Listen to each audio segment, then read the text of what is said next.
Hello guys, muli ako narito. Hello kabayan. Good day sa inyong lahat. Ah, Good evening dyan sa Pilipinas at good afternoon naman dito sa UK, England. Siya nga pala, narito ako upang pag-usapan natin ang ukol sa pagpunta ko rito sa UK.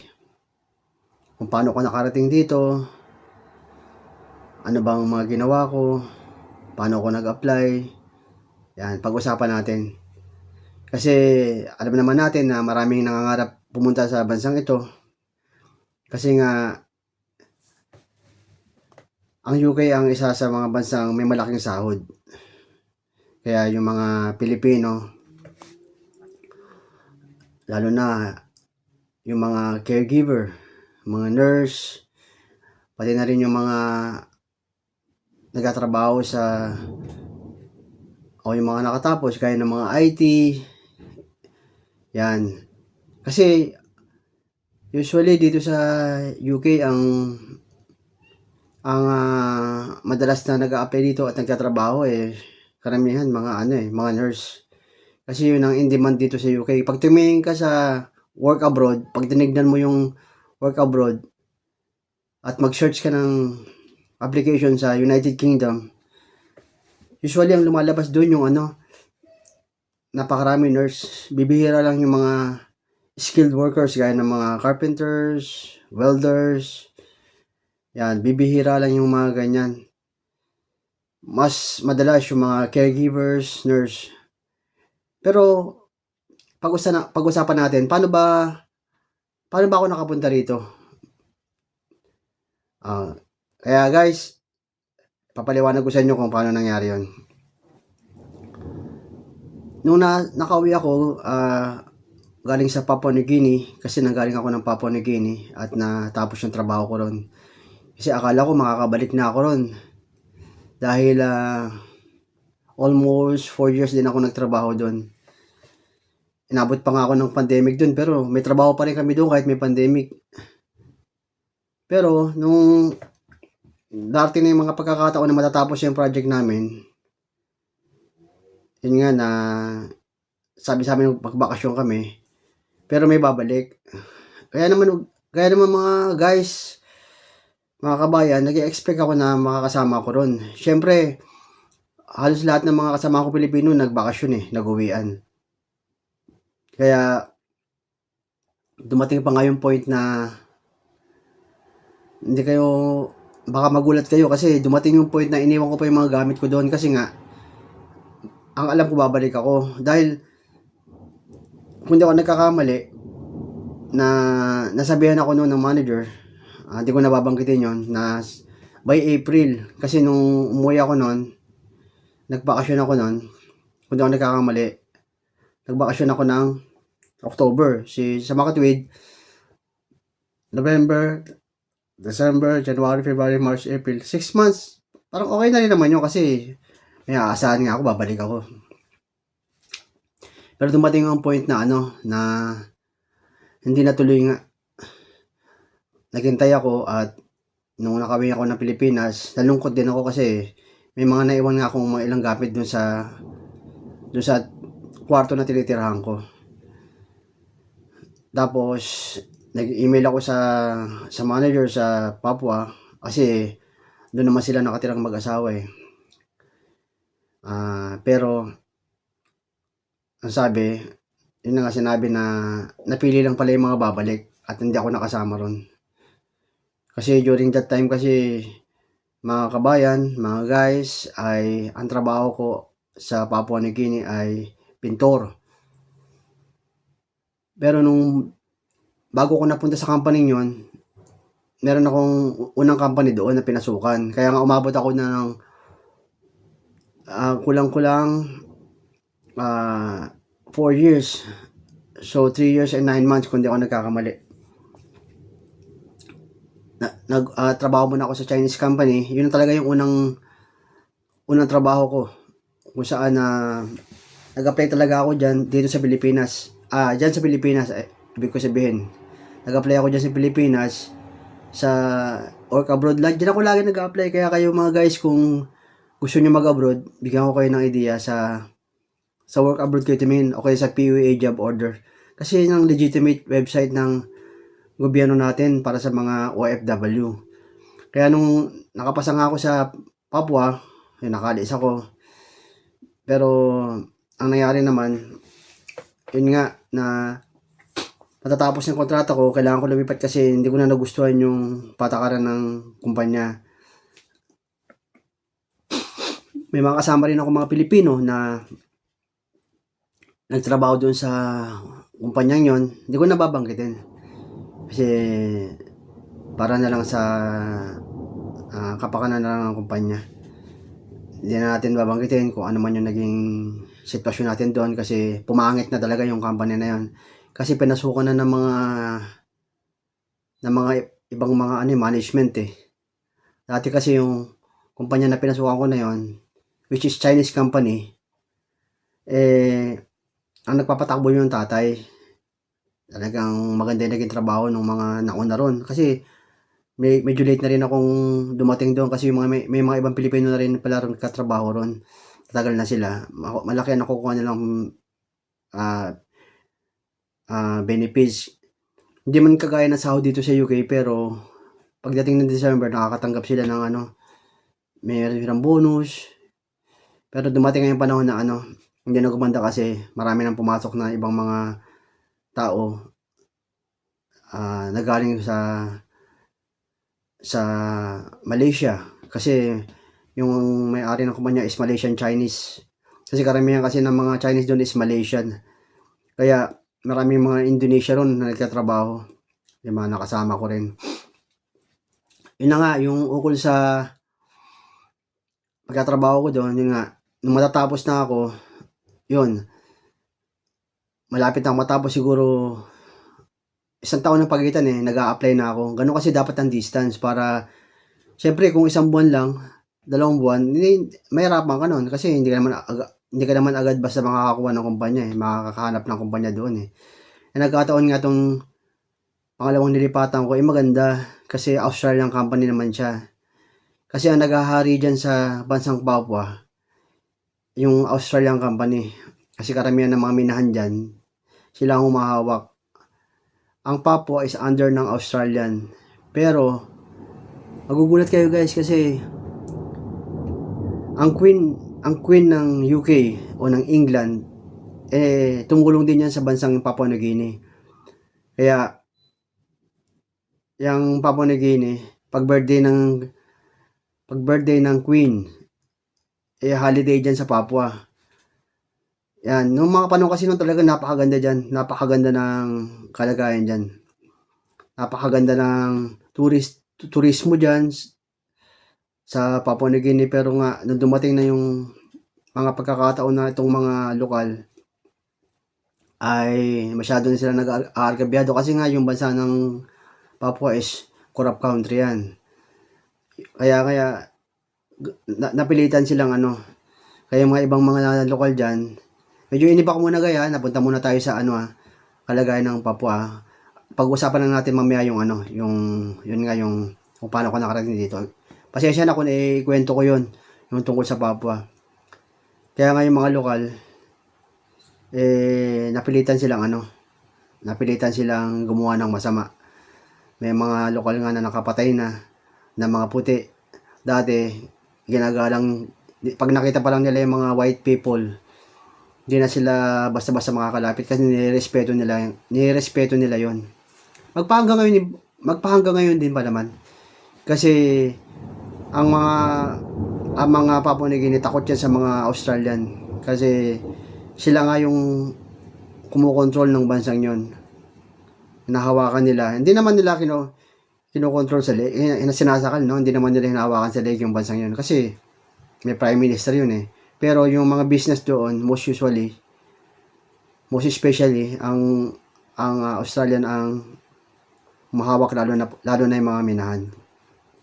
Pero dumami na rin yung Chinese, kaya nga nakapasok ako doon Kasi nga amo ko Malaysian Chinese.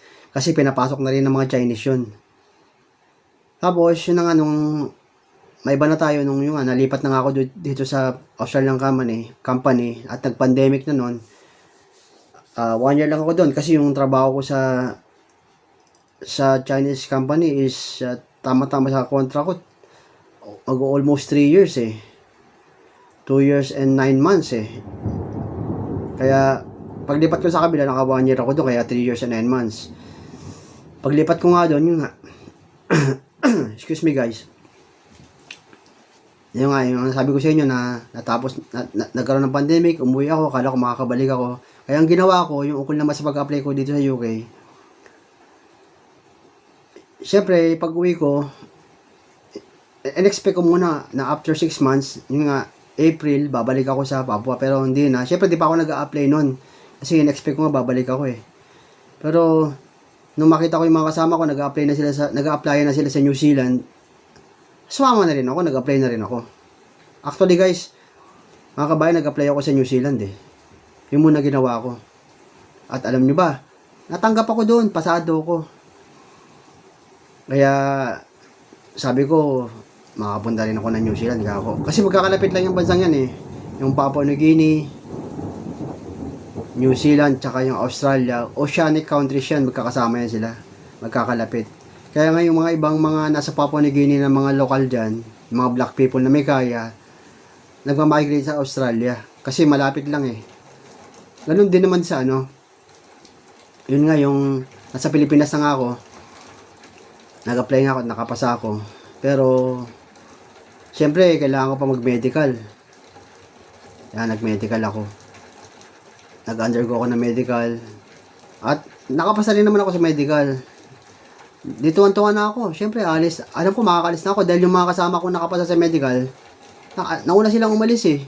Basta nakapasa ka na ng medical, ibig sabihin nun, makakalis ka na. Pero nakakalungkot ang nangyari guys. Alam niyo ba kung ano nangyari? Nag-iba ang hihip ng hangin eh. Ha? Kaya kita nyo, nandito ako sa UK, i-explain ko sa inyo kung paano ko nakapunta rito. Kasi nung dalawa kami, naghihintay na lang kami ng ticket. Kasi pag nakapasa ka na sa medical, syempre ayusin na ng agency yung yung papeles mo para nag-uusap na sila sa New Zealand, sa employer para mabilihan ka ng ticket. Ang nangyari, naghintay kami. Sabi, alis na raw kami. Kasi, kaya alam nyo ba guys kung bakit nangyari yon? Kasi nag-election doon ng Prime Minister. Nag-election ng Prime Minister at nung manalo yung Prime Minister, natalo yung dating Prime Minister, yung manalo, tapos nanalo yung bagong Prime Minister, nag-iba yung batas. Nag-iba yung batas guys. At naapektuhan kami doon. Kasi gusto mangyari ngayon ng New Zealand, magkaroon na rin ng IELTS examination test. Kaya swerte yung mga Pilipino nakaalis na hindi nag-IELTS. Nandun sila ngayon. Tuloy-tuloy yung trabaho nila. Kaya naman anong tawag dito? Nalungkot ako nun. Yun, nalungkot ako. Pagkatapos nun, guys, sandali lang guys ha. Tutuloy ko pa rin naman, may nag-message kasi sa akin eh. Post ko muna. Hello guys, hello kabayan. Pasensya na kanina. Kasi tumawag sa akin yung isang kasama ko dito sa trabaho. Pero sa office siya. Yun lang. Pasensya na. Ngayon, pag-usapan natin uli yung yun nga. Yung sabi ko na nalungkot nga ako. Yun ata yung kaya ng pinag-uusapan natin. Nalungkot nga ako na hindi ako nakasama. Kasi nga, dapat counted kami ron eh. Ibig sabihin, nakapasa na kami, nakapasok na yung papeles namin sa immigration ng New Zealand eh. Ibig sabihin, counted na kami. Dapat, makakalis na kami. Ganun dapat yun. Kaso, ang problema, yung employer namin, alam nyo ba kabayan, mga guys, ang employer namin doon is Pilipina. Hindi ko na rin babanggitin ng pangalan. Siyempre, na-expect namin, dalawa na lang kami naiwan eh, na aasikasuhin niya kasi kababayan natin eh. Nung nakausap ko nga yung isang kasama namin na nasa New Zealand, na sinabi nga niya na, "Oy Rob, nakausap ko si ma'am ano, ganito, hindi ko na binanggit na guys sa pangalan nakausap ko si ma'am, sabi niya, may naiwan pa nga mga Pilipino kayong dalawa nga kukunin daw niya. Kaya yon, siyempre masaya kami dahil kukunin nga kami, masaya kami nun. Pero ang nangyari, ano, nangyari nga, bali, sa kakahintay namin, siyempre, hindi ako naganap ng ibang ma-applyan dahil inaasahan namin yun eh. Pati yung kasama ko nga, hindi rin ano eh, hindi rin naganap eh. Hanggang sa tumagal na tumagal guys, sabihin ko nga sa inyo inabot pa ng taon. Kasi nga, tayo mga Pilipino, di ba matiyagain tayo? Na ganun ang ugali ng Pilipino eh, na may inaasahan palagi na makakaalis din. Ganun ang pananampalataya ng Pilipino eh. Pero sa hintay ko, yun nga, nawala. Pero bigla na lang, yun nga, isang araw na lang, may tumawag na naman sa aking agency. Tapos, kasi may pinasahan pala ako ng ano kinaganda guys. May pinasahan kasi ako resume sa work abroad. Kaya ako sa inyo, yung mga kababayan dyan na gusto magtrabaho sa ibang bansa, pumunta lang kayo sa work abroad o PUA job order. Diyan kasi legitimate website yan ng ating gobyerno. Diyan mo makikita yung mga agency na legitimate, may mga valid license. Makikita mo yan eh. Pwede mo i-search sa PUA job order. Pag nakita mo sa work abroad, yung pangalan ng agency, pumunta ka agad sa DMW. PUA job order. Tapos tignan mo yung license, malalaman mo kung legitimate. Ayun nga, bigla na lang may tumawag sa cellphone ko na, sabi nga, ito ba si Robert, sabi sa akin nung tinausap ako, si Robert po to, sabi kong ganon. Sabi niya ganon na kailangan ng merong interview for maintenance carpenter, sabi niya ganon. Tapos, pintor ako eh, pero syempre, may experience naman ako sa carpenter dahil sa Papua nung nalipat niya ako sa Australian company. All around dapat ang trabaho doon eh. All around talagang trabaho doon. Pwede ka magkarpentero, pwede ka nga magmason eh. Pwede ka rin magpintor, ganun ang trabaho doon eh. Kaya sabi ko, mukhang maganda to, maintenance Sabi ko, parang, yun na nga, makapangyarihan talaga ang Diyos mga kabayan, guys. Dininig na Diyos siguro dininig na Diyos yung panalangin ko na, kasi syempre nananalangin ako na sana, makalis nga ako papunta New Zealand, pero ibang nangyayari. Tapos, maganda pa ang nangyari guys, kukwento ko kung ano nangyari. Kwento ko muna, para meron kayong idea. Siyempre, maganda para malaman nyo kung ano talaga nangyari sa akin. Di, tumawag, in-interview ko. In-interview ko, nung sabi pala ng agency, Rob, mag-ready ka kasi merong interview sa ganitong araw. Nakalimutan ko na yung araw guys eh. Sabi nga nun, may ano bang araw ba yun kung di ako nagkakamali? October na naman yun. 1 year nga nakalipas na eh. October na naman yun, in-interview ko. Tapos na-interview nga ako. Siyempre, nakausap ko siya ng video interview. Gamit pa nga namin yung Microsoft Teams pag-i-interview eh. Kasi yun ang ginamit sa UK eh. So, nung na-interview nga ako, nakausap ko yung employer. Nagkausap naman kami, nipaliwanag ko eh. Kasi nga, kailangan natin ipaliwanag yun kahit na medyo mahirap mag-English, pero sa awa naman ng Diyos, napaliwanag ko. Then, syempre, tapos na, no? Sabi niya, malalaman ko daw sa agency kung pasado ako, hindi.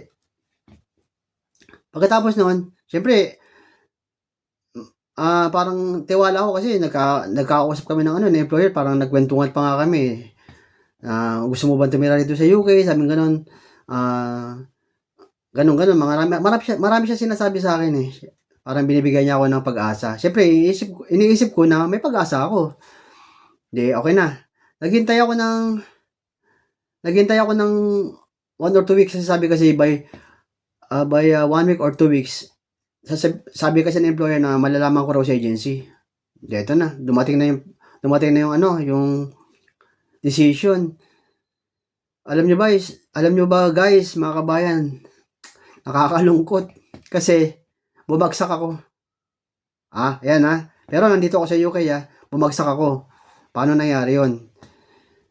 Samantalang bumagsak ako, maaaring sasabihin niyo, bumagsak ka pero nandiyan ka sa UK. Ito, explain ko. Bumagsak ako, di wala na.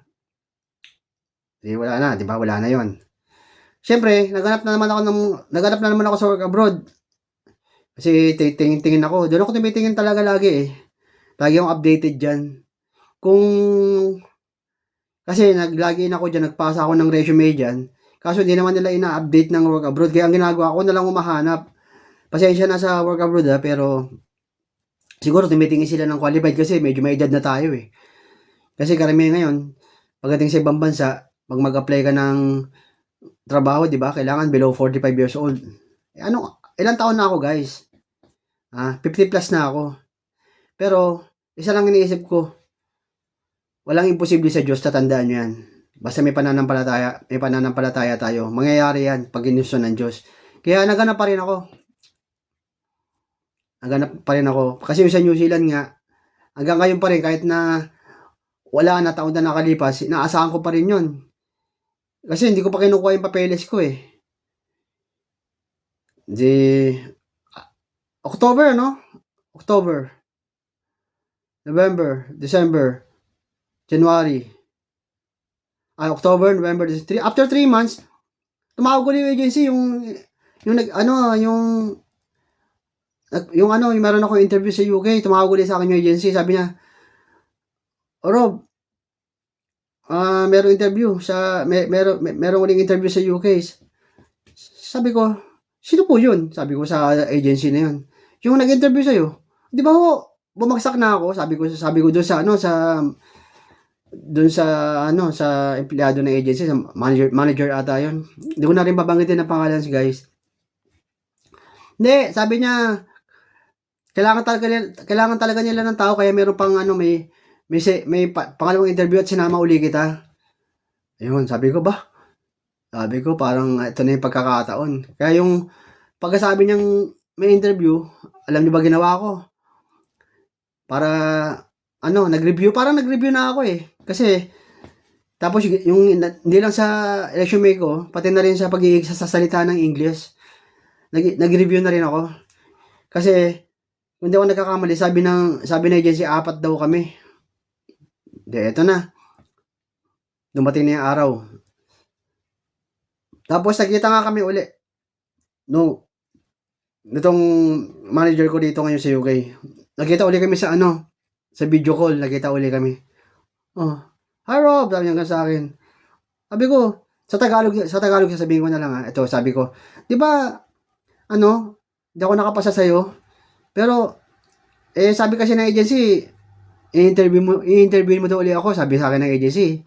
Sabi nga sa akin ng manager nga dito, yung manager ko dito sa UK, sabi niya, oo. Tapos, willing ka ba talaga magtrabaho? Sabi sa akin. Sabi niya. Sabi ko, opo, willing talaga ako magtrabaho. Tapos, bakit?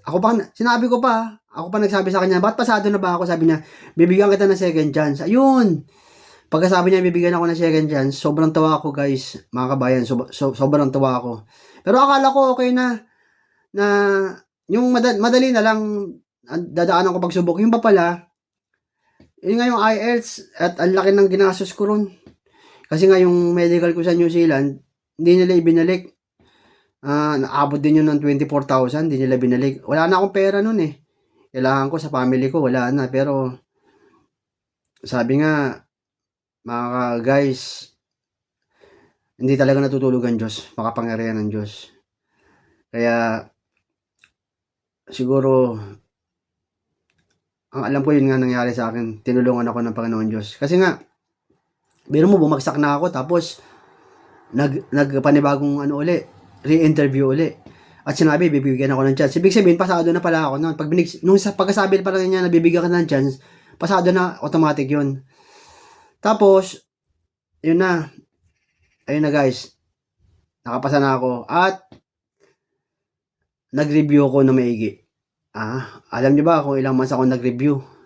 6 months ako nag-review para lang may pasa ko yung IELTS. Pero hindi pa tapos dun Kasi, explain ko sa inyo mamaya. Meron akong isa kasi apat kasing kategory yun eh.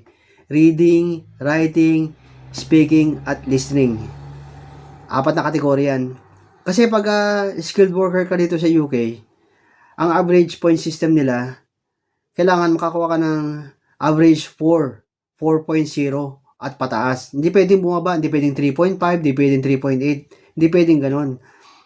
Kailangan yung apat na kategory na yon, puro 4.0 yon. Halimbawa, yung reading, kailangan 4.0, writing 4.0, listening 4.0, at speaking 4.0.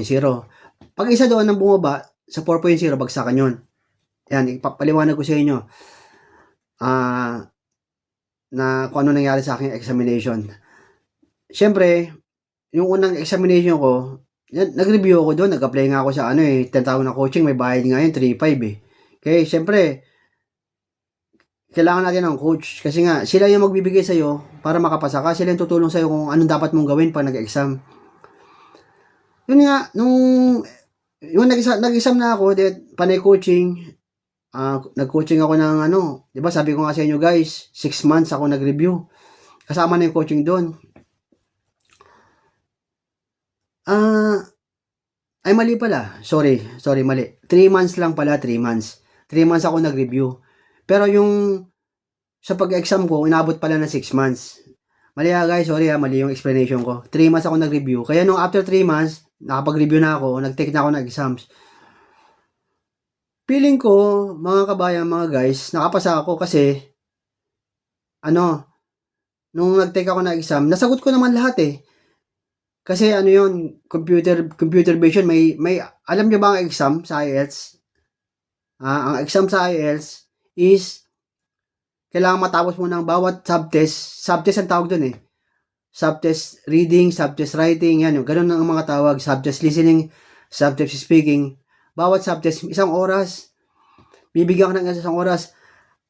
At maniniwala ba kayo, 40 questions lang, pero napakahirap 40 questions. Kailangan sa 40 questions, kung halimbawa sa reading, kailangan maka 15 ka. 15 to 18. Sabihin, yun ang kailangan mo ma-reach para ma-reach mo yung 4.0, maka 15 to 18 ka pataas. Ibig sabihin, pag nakuha mo 15, pasado ka. Pag nag-16 ka, pasado ka. Pag nakuha mo yung 14, bagsak ka, kaya nga 15 to 18. Meron kasing kategoring ganun eh. Ganun yung subtest sa IELTS examination.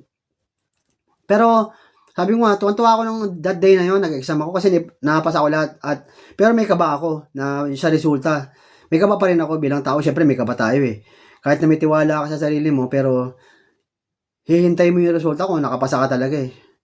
Ngayon, ang nangyayari kasi yun eh, ipapadala sa courier. At sa email mo rin, malalaman mo rin, sasend nila yung yung documents ng IELTS examination na yun, talagang may code yun. Hindi mo pwedeng dayahin yun. May mga barcode, tapos may mga control number. Yan. Nung isinend nila yun, hindi ko nauna na yung pag-send sa email eh. Pero darating kasi, bibigay kasi nila yung papel para original copy mo. Mas maganda kasi may kopya ka, di ba? Ang nangyayari, pagdating sa email, nauna email, binuksan ko. Pinipintahan ko pa eh. Dahan-dahan eh, pinipintahan ko pa. Ayun guys, medyo nakakalungkot na naman. Ulitin ko, nakakalungkot na naman. Kasi, kung di ako nagkakamali, yung reading ko is 6. Ang taas. 4 lang kailangan ko. 4.0 kailangan ko. Pero naka 6 ako. Ang taas na nakuha ko sa pala yun, kung di ako nagkakamali, sa listening. Listening is 6, kung di ako nagkakamali. Tapos yung sa speaking ko is 5.5. Tapos sa speaking, listening, tapos writing ko is 5.5. Di okay na, di ba? Ang ganda na sana. Kaso yung reading ko, mga guys, is 3.5. Ngayon, syempre, iniisip ko na, sabi ko pa rin sa sarili ko, pasado ako kasi ang tataas yung kabila eh, kasi lumampas ako sa 4 eh. 6, may 5.5, 5.5, tapos 3.5. Parang inis ko, pwede na lang i-summary yun, i-add. Kaya in-email ko yung resulta ko dito naman sa hindi sa manager ko maging sa ano pinaka-boss dito sa office na pinapasukan ko, British na 'yon. British na kasi yung boss ko dito is Romanian. Pero in-email ko pa rin sa kanya tapos sabi niya mag-email pa rin ako sa pinaka top management, pinaka sa human resources department yung dito sa ano sa company dito sa UK. Tapos sabi ko sa kanya, sabi ko, okay na ba to pasado? Sabi ko gano'n. Sabi niya, I'm sorry Robert, sabi niya gano'n sa ano do sa email na kailangan makakuha ko ng at least 4 all of the subtests. Hindi nila binabase kung naka 6 ka doon o kung naka 5.5 ka ron, kailangan 4. Kaya ang nangyari, failed ako guys. Failed. Yun, nakakalungkot na naman, di ba? Pero tayong mga Pilipino kasi, maraming mga Pilipino dyan, nagaya ako magagaling, dimiskarte. Ang ibig ko sabihin, di sumusuko. Ay, di talaga ako sumusuko kasi sabi ko, i-email ko at sabi ko mag-retake uli ako ng test. Ang kinaganda lang, kaya nag-retake ako ng test kasi ang retake ko na lang yung reading na lang. Wala na yung 3. Pasado na yon. Pero kailangan itong retake ko, ipasa ko. Kasi kapag hindi ko ipinasa, babalik ako uli sa umpisa, 4 uli na naman at panibagong bayad. Kasi yung reading na yan, may bayad na naman yan eh. Pero mas mababa lang ng konti. Yung IELTS examination is 14,000 plus yun. Pero nagkaroon ng discount, kaya bumaba yung ano, naging 13,000 na lang ata. Kabuuan na yung 4 na subtest yun. Pero ngayon, yung sa reading ko na lang, nasa 8,000 na lang. Pero mahal pa rin ha. Mahal pa rin. Talagang wala na. Hindi ko na alam kung anong gagawin ko. Kasi nga, yung medical ko nga, yung nagastos ko sa medical sa New Zealand, di na nga naibalik. Kaya, gumawa na lang ako ng parang guys, syempre. Tayo mga Pilipino, madidiskarte, di ba? Nangungutang tayo, dumidiskarte.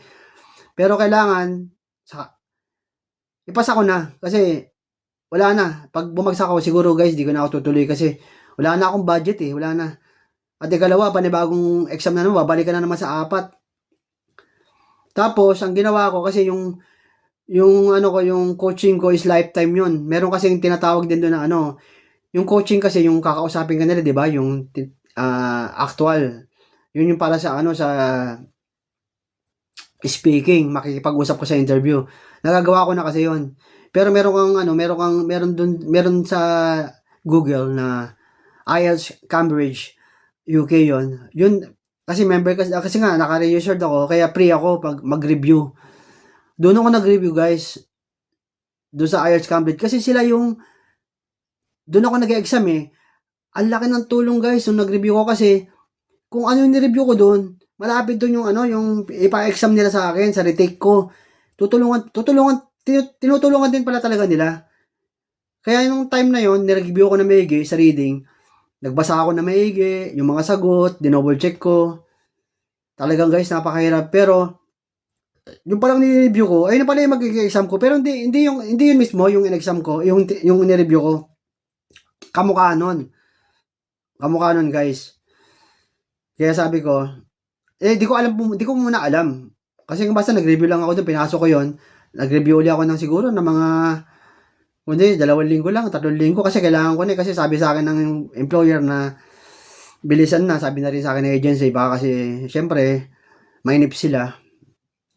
Ayun, nung tawag dito, nung nag-test na ako, at tapos na review ko, nag-test na ako.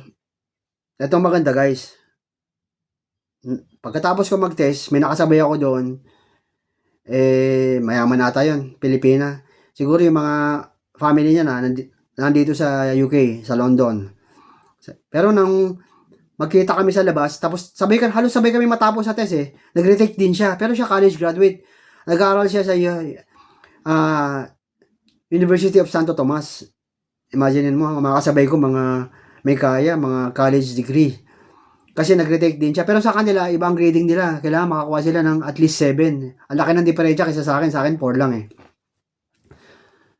Ewan ko ba pagkatapos na paglabas namin dalawa, isa lang sinabi niya sa akin eh, see you in UK, England, sabi niya gano'n. See you in UK, sabi niya sa akin. Ha? Di ko pa nga alam yung ano, resulta ng test ko eh. Pero sabi niya, basta, magkita tayo ron. inisip ko na lang na nagpasalamat ako sa kanya sana. Pero siyempre kinakabahan pa rin ako dahil sabi ko nga sa inyo last na yon. Last na test ko na kung sakasakali. At saka baka na rin matras na rin yung employer. Ayun, naghintay uli ako ng 1 week. Tama-tama tong anak ko nasa bahay. Tapos nung time kasi yung anak ko kasi ano siya pregnant kasi siya. Parang sabi ko, siya tumingin pag dumating yung ano ko, siya tumingin ng ano ko, siya tumingin ng test ko sa email. Pag nag-email sa akin, siya magbukas noon kasi lalabas yung score dun sa email ko eh. Meron dong ano link, pipindutin mo na lalabas yung resulta sa IELTS. Dumating na yung araw na yun. Itong anak ko, sabi ko, tignan mo nga yung ano, ikaw na pumunta. Kasi pero kinakabahan ako guys. Medyo kinakabahan na may kasamang kunting luha lang ng saya o lungkot. Kasi suspense nga yun eh. Nung pinintahan ng anak ko, sabi niya, Pa, sabi ko, anong grade? 5.5. Sabi ko pa nga sa kanya, hindi ako maniniwala kasi baka mamaya total yan. Kasi yung una kasi, ano ko guys, bukas ko sa unang exam ko noon 5.5 total pala yun. Kaya sabi ko sa kanya, baka total yan. Tingnan mo nga, buksan mo maigi uli. Yun. Sa wakas guys, sobrang saya ko kasi reading 5.5, akalain mo 4, 3.5, nadadagan ako ng 2. Diba? Sabi ko, yun na. Success na guys. Yun nga, yung sasabi ko sa inyo, kaya ako nakapasa. Diba, ang hirap. Apat kaming mga Pilipino na kinuha. Pero ang nangyari, yung isang Pilipino nasa probinsya siya eh.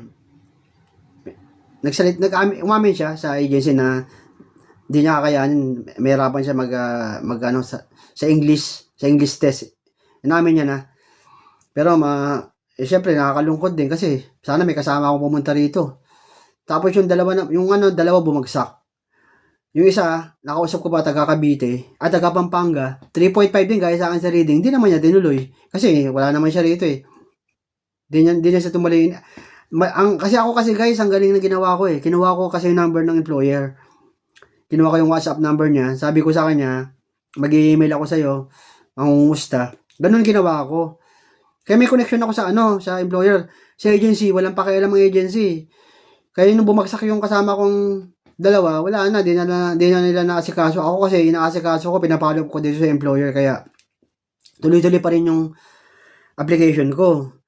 Kaya ganun guys ginawa ko. Kasi, yan ang talent natin eh. 'Di ba? Siguro yun ang kaloob sa atin ng Panginoon Diyos eh. Kaya yun. Kaya guys, yung sinasabi ko, nakapasa ako. At nagpapasalamat talaga ako ng marami. Unang-una lahat sa Panginoon Diyos. At syempre sa family ko. Yun. Sumuporta sa akin. Ayun ang nag-ideya lang guys. Kaya, ayun nga yung sinasabi ko yun. Ikukwento ko sa inyo kung paano ako nakapasa. 'Di ba? Ang dami kong pinagdaanan. Ang daming pagsubok. Yung review na lang na 3 months. Araw-araw yun. Mga kabayan, mga guys, araw-araw yun nagre-review ko. Pagising ko sa umaga, mag-almusal ako, tapos tanghalian, magre-review. Nasa laptop ako palagi. Alos yung mata ko nga, lumuha na eh. Sa kaka-review. Kaya siguro medyo lumabo yung mata ko eh. Pero dumaan pa rin ako sa medical kasi may medical eh. May pagsubok pa rin ako. Pero ganun ba man, eto na, nalampasan ko. Kaya guys, sana nagustuhan nyo yung pag-vlog ko. Medyo mahaba, no? Ako lang nagsasalita. Pero sana, pag na-upload ko to sa YouTube, sana suportahan nyo. Sana may manood sa akin na mga kabayan din natin kung ano bang kung gaano kahirap ang isang OFW. Ang hirap na malayo sa pamilya. Ang hirap na nag-iisa. Mahirap guys. Pero kailangan nang titiisin yun para mabuhay. Laban tayo ng parehas, legal. Di bali na mahirapan tayo pero kumikita tayo ng marangal. Huwag natin gagawin yung ginagawa ng iba na bigla na lang yaman pero alam naman natin galing sa masama yung yung kinikita nila.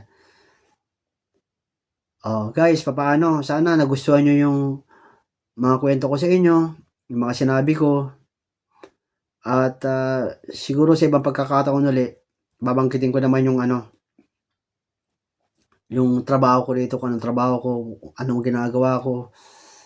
Siguro kasi mahaba na rin yung mga sinabi ko, eh. 'Di ba ano, na-stop pa nga tayo kasi nga may tumawag sa'kin kanina, pero tinuloy ko. Kaya ayun guys, kung gusto niyo uli bibigyan ko kayo ng idea at ng tip sa mga kababayan natin diyan sa bansang Pilipinas o kahit wala kayo sa Pilipinas.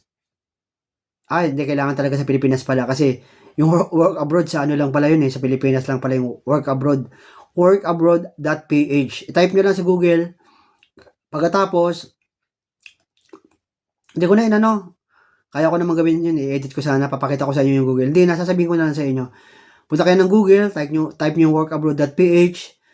Pagkatapos, search nyo yung kung ano yung trabaho nyo, search nyo doon. I-type nyo yung trabaho nyo, tapos i-search nyo lang, huwag nyo nang hanapin yung country. Kasi pag sinearch mo, lalabas na lahat ng mga bansang pwede mong applyan doon. Kaya, ako kasi, nangarap kasi ako guys eh. Nangarap akong makapunta sa bansang ito.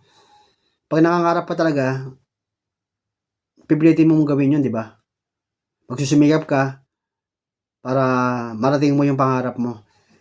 Kasi sabi ko kasi nung nasa Papua ako, ayoko nang bumalik doon. Kasi doon, guys, napakasama ng mga tao doon sa Papua. At minsan, ikukwento ko rin. Mag-vlog ako guys. Ikukwento ko sa inyo yung naging buhay ko sa Papua. Bago ko, para malaman nyo kung ano ba talaga rin nangyari sa akin doon. Kasi, bangungot din yung nangyari sa akin doon. Yung ibig ko sabihin yung bangungot, yung pakikisama ko sa mga lokal. Ibang-iba yung mga buhay ng tao doon. Magugulat kayo pag ikinuwento ko sa inyo kung anong buhay sa Papua. Kaya for the meantime, hanggang dito na lang muna. Ulitin ko sa mga kababayan natin na gustong nangangarap din magpunta ng ibang bansa. Hindi lang naman dito sa UK, marami naman eh. Meron din Canada, meron din Australia, may New Zealand din. Lakas lang ang loob. Ako nga eh, ulitin ko high school graduate lang ako. Hindi ako nakapag-college. Yan. Pero bakit ako nandito sa UK? Siyempre, guys, uulitin ko, lagi kong pinagpapauna kasi ito lagi pag tungkol sa sarili ko. Pag may mga kausap ako, pinagpapauna ko lagi ang Panginoon Diyos kasi kundi dahil sa Panginoon Diyos, di ako makakarating dito. Gawa ito ng makapangyarihan niyang kamay. Kaya, tayo rin, ano man ang religion natin, di ba? Kasi may kanya-kanya tayong religion eh. Pero, para sa akin, sinasamahan ko ng panalangin. Sinasamahan ko ng panata. Kasi, pasensya na guys kasi ang ibang tao hindi naman tayo matutulungan eh. Kaibigan natin sila pero pagdating ng mga pagkakataon na kailangan natin ng tungkulon, kailangan natin ng tulong, may hangganan ang kakayahan ng tao, pero ang Diyos walang hangganan yan, makapangyarihan yan. Pero ganun pa man, kailangan pa rin ng lakas sa loob, ng pananampalataya sa pag-a-apply, at practice lang ng English. Ginagawa ko kasi, nagsasalita ako mag-isa, nag-i-English ako, wala akong kausap. Ganun. Parang ganito eh. I'm trying my best to speak in English. Even I'm not really good, or even I'm not really good in speaking an English. O tama ba yon? Pero medyo mali ata yung pagkasalita ko ng English, ano? Pero tinatry ko. We must try hard.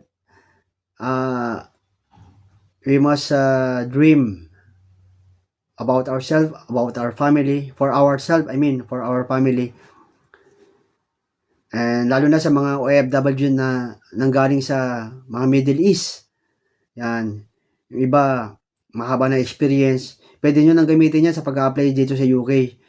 Yun nga lang, kagaya na sinabi ko, kailangan nyo dumaan sa IELTS examination kasi requirements nila yon.